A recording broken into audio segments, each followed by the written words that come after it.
a un amigo de la casa, miembro de esta familia Sin Censura, es Jorge Gómez Naredo, coordinador del periódico Regeneración, miembro de esta familia Sin Censura. Querido Jorge, ¿cómo te va? Muy buenas tardes. Hola, ¿cómo estás, Vicente? Pues acá muy contento de estar contigo y con todo tu auditorio en Sin Censura.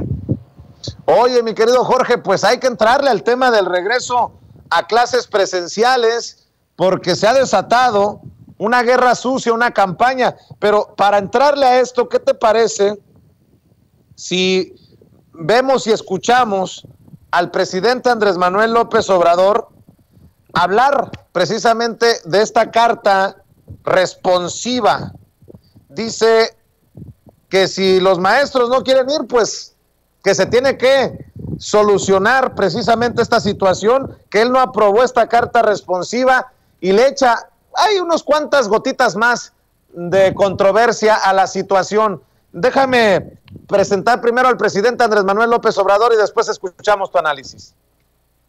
Presidente, secretarios, subsecretarios, siguiendo con el tema de regreso a clases presenciales, como parte de estas resistencias que ya menciona, ayer la CENTE pues afirma que no hay condiciones para regresar de forma presencial en la tercera ola. Parte de lo que argumentan es que falta la vacunación de menores mayores de 12 años, incluso iniciaron la aplicación de una encuesta entre padres de familia para ver si están de acuerdo con este regreso. Preguntarle si habrá diálogo del gobierno federal con la CENTE para hacer labor convencimiento de que se sumen. Y por otro lado, también ha generado mucha polémica esta carta responsiva que estableció la SEP como parte del decálogo.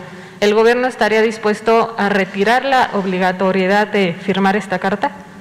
Bueno, mira, se dialoga con todos, con la CENTE, lo está haciendo la secretaria de Educación, se está abierto a escuchar a todos y,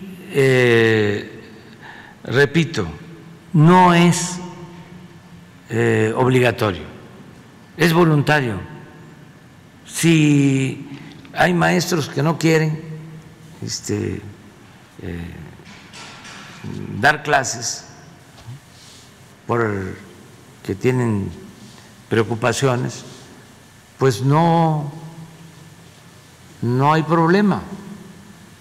Nosotros sostenemos que si estamos a favor de la educación y si nos importa la educación, debemos de demostrar con hechos, porque si no, todo el discurso se vuelve demagogia. Decir, nos importa la educación y más la educación pública, pero en los hechos buscamos excusas, pretextos para no impulsar la educación.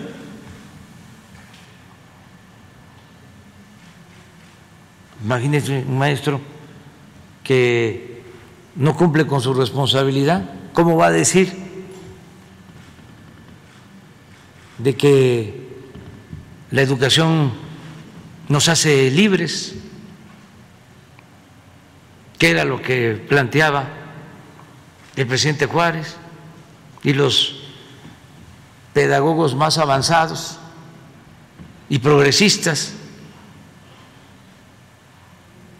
La educación, decía Freire, como práctica la libertad.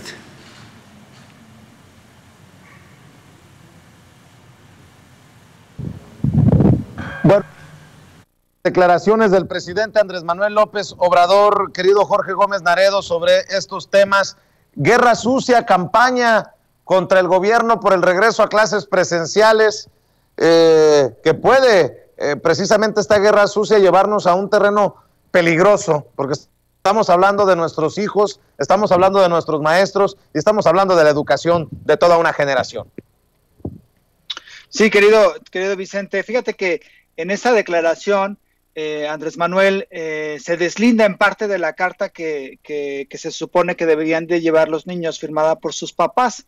Y entonces, algo muy interesante que menciona Andrés Manuel es que es una carta autoritaria, ¿no? Y entonces menciona, es que nosotros aquí tenemos todavía que enfrentar esta concepción burocrática, autoritaria, que se heredó del periodo neoliberal. Y claro, coincido, y creo que esta parte es algo de las ventajas de las mañaneras, en que si sucede algo, si no hay algo que está mal, si hay alguna crítica, si hay alguna cosa que hay que cambiar, pues se discute y se dialoga, y esa es una de las riquezas que creo que no hay en ninguna otra parte del mundo, que el presidente hable y debata y dialogue y plantee ideas junto con los periodistas y con los funcionarios públicos.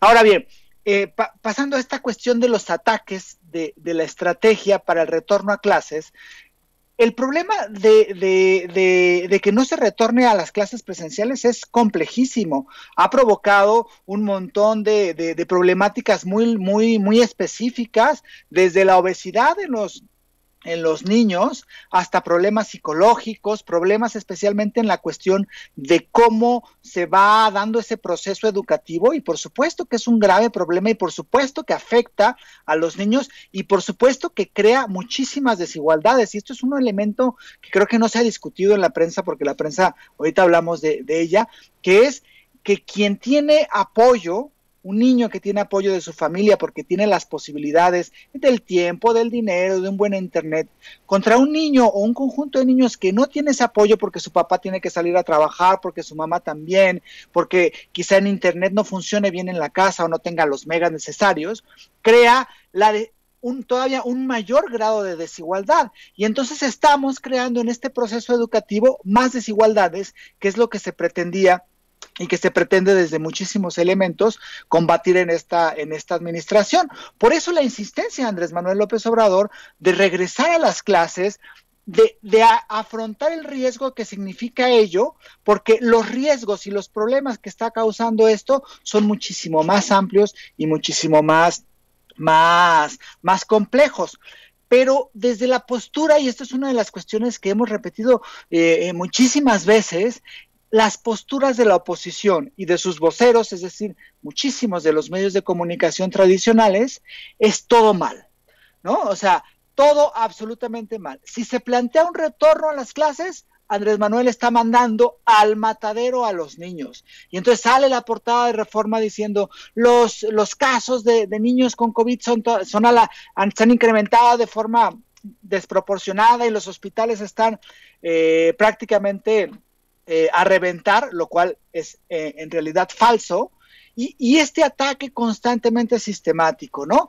Primero las notas de Reforma, del Universal, las primeras planas, después los articulistas en los propios periódicos diciendo que es terrible lo que está haciendo Andrés Manuel, y sale Denise Dresser a decir que cómo es posible, y sale Sergio Sarmiento a decir que cómo es posible, en fin, todos así en una misma línea. Después en la radio lo mismo y en la televisión lo mismo, y no se permite el diálogo ni el análisis de lo que en realidad está pasando. Ayer, por ejemplo, una caricatura de Alarcón que salió en el Heraldo, yo decía, no creo que relacionen lo que está sucediendo en Afganistán con lo que está sucediendo en México, y este caricaturista lo hizo, dando a entender que lo que sucedía en Afganistán con los talibanes, en su relación con las mujeres y su percepción de las mujeres, era lo mismo que lo que estaba sucediendo en México con las personas que querían que se regresara a las clases. Es decir, no hay posibilidad de que la oposición le aporte algo a las discusiones que le interesan a los mexicanos. No hay desde la oposición y desde los medios de comunicación reflexiones que aboguen por decir, bueno, ¿cómo le vamos a hacer? Lo que está haciendo Andrés Manuel y el gobierno es algo verdaderamente complejo, porque no solamente es digamos, convencer y explicar todo el proceso a los padres de familia, sino también a dos de los sindicatos más importantes, más significativos y más numerosos en este país, y no solamente en este país, sino en toda América Latina, que son los sindicatos de los maestros y las maestras de la CENTE y el CENTE. Entonces, Es muy complejo lo que se está haciendo, pero es importantísimo que se haga. Y desde la oposición no hay ninguna postura que abogue a la discusión y al diálogo. Y eso hace que la oposición sea prácticamente como una piedra que no aporta absolutamente nada. Teníamos años en que la oposición era una oposición que criticaba, muy crítica, la posición que encabezó durante muchísimos años Andrés Manuel, pero que tenía una propuesta distinta y un programa distinto. Esta posición no tiene absolutamente nada. Lo único que tiene, como lo decía Toño hace un ratito, es las ansias y la necesidad de que Andrés Manuel no sea presidente ya de México, y eso no le aporta nada a este país, y me parece que es indigna la forma en cómo, en un problema tan serio que es el retorno a clases de los niños, de millones de niños en este país, haya estas críticas tan absurdas, tan poco serias y tan indignas. Querido Jorge, te saluda precisamente Toño con muchísimo gusto. Tengo una pregunta para ti que